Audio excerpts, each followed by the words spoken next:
Lietus. Visos Lietuvos muzika. Taigi vėl grįžtame į radio stoties Lietus eteryje.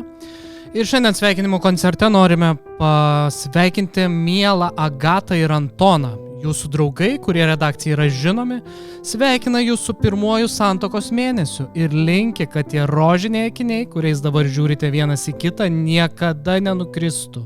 Kartu su šiais nuostabiais žodžiais jie taip pat siunčia ir nuostabią dainą. Lietus. Na ir karšta vasarėlė. Vasarėlė.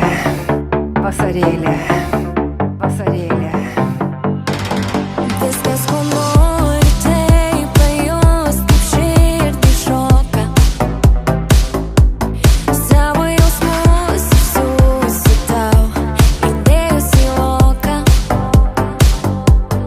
Ten supakuosiu mūsų pirmą atvirą juoką.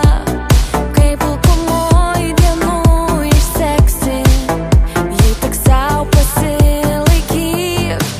Nerodyk niekam ir paslėp nuo svetimų akių. Tenai, kur tūkstančiai šiltų mūsų akimirkų.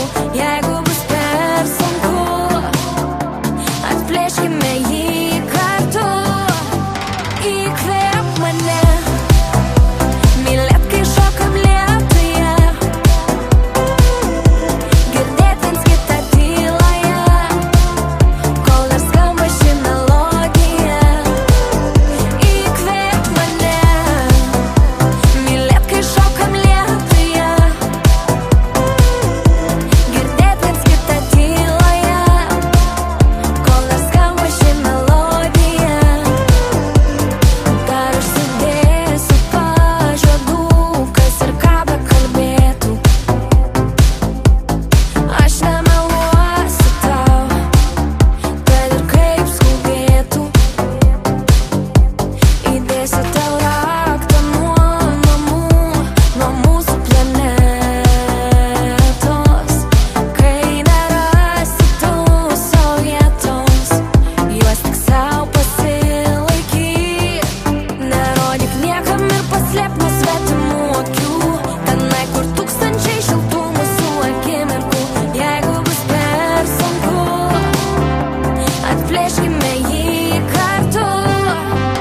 Įkvėp mane, mylėt, kai šokam lietuje.